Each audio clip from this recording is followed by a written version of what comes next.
మరో breaking news చూస్తున్నాం. తిరుమల శ్రీవారి లడ్డూ తయారీలో అన్య మతస్థులకు కాంట్రాక్ట్ ఇచ్చారని వస్తున్న సోషల్ మీడియా ప్రచారాన్ని టీటీడీ ఖండించింది.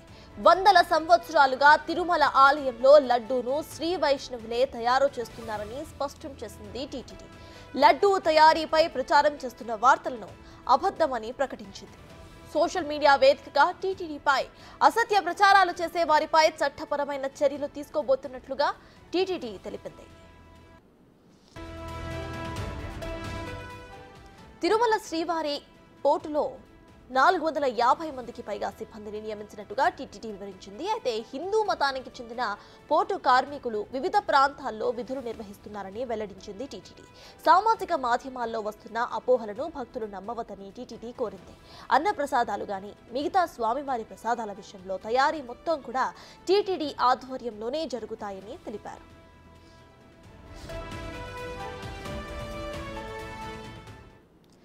ఇదే విషయంపై పూర్తి డీటెయిల్స్ మా ప్రతినిధి దామోదర్ తిరుపతి నుండి లైవ్ లో అందించడానికి సిద్ధంగా ఉన్నారు. దామోదర్, చెప్పండి, ప్రెజెంట్ టీటీడీపై వస్తున్న రూమర్స్ ని అటు టీటీడీ అధికారులు అయితే కొట్టిపారేస్తున్నారు. ప్రెజెంట్ అప్డేట్స్ ఏంటి? సర్తాజ్, గత కొద్ది రోజులుగా టీటీడీ పైన అనేక అనవసరంగా విమర్శలు చేస్తున్నారు, అసత్య ప్రచారాలు చేస్తున్నారు అంటూ టీటీడీ నిన్న ఒక ప్రకటన విడుదల చేసిన నేపథ్యం. నిన్న సోషల్ మీడియాలో ఒక హిందూ జనశక్తి పేరుతో ఉన్న ఒక యూట్యూబర్లో ఒక ఇంటర్వ్యూలో ఒక వ్యక్తి థామస్ అనే వ్యక్తికి లడ్డూ ప్రసాదాల కాంట్రాక్ట్ ఇచ్చారు. లడ్డూ ప్రసాదాలు తయారు చేసే కాంట్రాక్ట్ అతను నిర్వహిస్తున్నాడు. అంతేకాకుండా తయారీలో అన్య మతస్థులు కూడా పనిచేస్తున్నారంటూ కూడా విమర్శలు చేసిన నేపథ్యంలో టీటీడీ ఒక ప్రకటన విడుదల చేసిన నేపథ్యం. వందల సంవత్సరాలుగా టీటీడీ లడ్డూ ప్రసాదాన్ని భక్తులు స్వామివారి ప్రసాదంగా భావించి పరమ పవిత్రంగా భావిస్తున్నారని, దీనిని గత 100 సంవత్సరాలుగా ఏదైతే లడ్డూ ప్రసాదం ప్రవేశపెట్టినప్పటి నుంచి ఇప్పటి వరకు టీటీడీలో లడ్డును ఏదైతే తిరుమల తిరుపతి దేవస్థానంలో లడ్డును శ్రీ వైష్ణవులే తయారు చేస్తున్నారు. ఇందుకు సంబంధించి ప్రస్తుతం 450 మందికి పైగా సిబ్బంది లడ్డూ తయారీలో పనిచేస్తున్నారంటూ కూడా ఒక ప్రకటనలో తెలియజేసింది.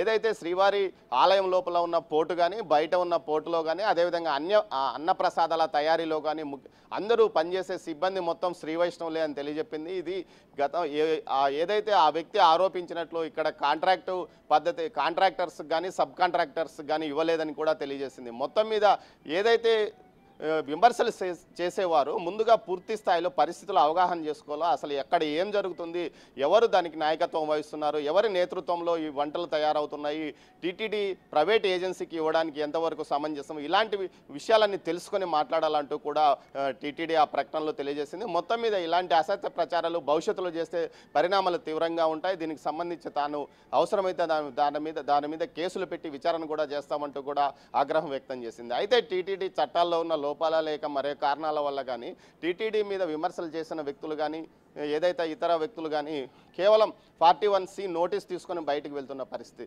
ఇలాంటి పరిస్థితిని అనువుగా చేసుకునే పెద్ద ఎత్తున విమర్శలు చేయడం కానీ అసత్య ప్రచారాలు కూడా చేస్తున్నట్లు తెలుస్తుంది. ముఖ్యంగా గత 2 రోజుల క్రితం ఏదైతే తమిళనాడుకు చెందిన TTF వాసన్ ఒక ప్రాంక్ వీడియోను క్యూ లైన్లో చేశాడు.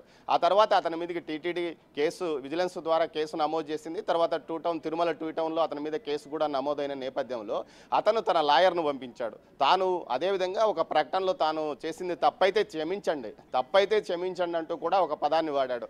తప్పు చేశాను క్షమించండి అని కూడా వాడడం లేదు. మొత్తం మీద TTF వాసన్ విషయంలో టీటీడీ ఎలాంటి చర్యలు తీసుకోలేకపోయిన పరిస్థితి. అతనికి కేవలం 41C నోటీస్ ఇచ్చి పంపించింది. ఇలాంటి పరిణామాల వల్లే టీటీడీ పైన అసత్య ప్రచారం కొనసాగుతుందని కూడా అంటుంది. అయితే నిన్న ఏదైతే ఆ యూట్యూబ్ ఛానల్ ఇంటర్వ్యూలో సిలువ విషయం కానీ అదేవిధంగా తిరుమల లడ్డూ ప్రసాదాల విషయంలో కూడా పెద్ద ఎత్తున విమర్శలు గుప్పించిన నేపథ్యంలో లడ్డూ ప్రసాదం నాణ్యతలో కానీ తాము ఎక్కడ రాజీ పడలేదు, లడ్డూ నాణ్యతను పెంచడానికి మరింతగా కృషి చేస్తున్నామంటూ కూడా టీటీడీ ఒక ప్రకటనలో తెలియజేసింది. అన్య మతస్థులు ఎట్టి పరిస్థితుల్లోనూ లడ్డూ తయారీలో పనిచేయడం లేదు, కేవలం ఇది అసత్య ప్రచారం, ఇలాంటి ప్రచారాన్ని ఇక నుంచి మానుకోవాలంటూ కూడా హితవు పలికింది. అదే సమయంలో కొంత ఘాటుగా కూడా హెచ్చరించింది.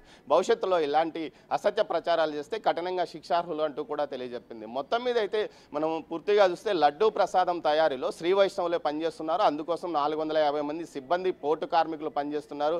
వీరందరూ ఏదైతే శ్రీవారి లడ్డూ తయారీలో తరతరాలుగా పనిచేస్తున్న వంశీకుల వారసత్వంలోనూ కూడా కొంతమంది పనిచేస్తున్న పరిస్థితి అక్కడ కనిపిస్తుంది. కొంతమంది మిరాసిదారుల కుటుంబం కుటుంబాలు కూడా లడ్డు తయారీలో ఉన్నాయి.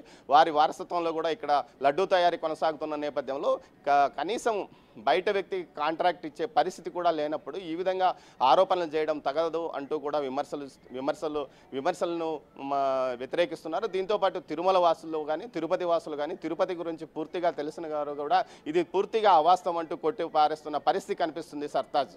Right, thank you Damodar.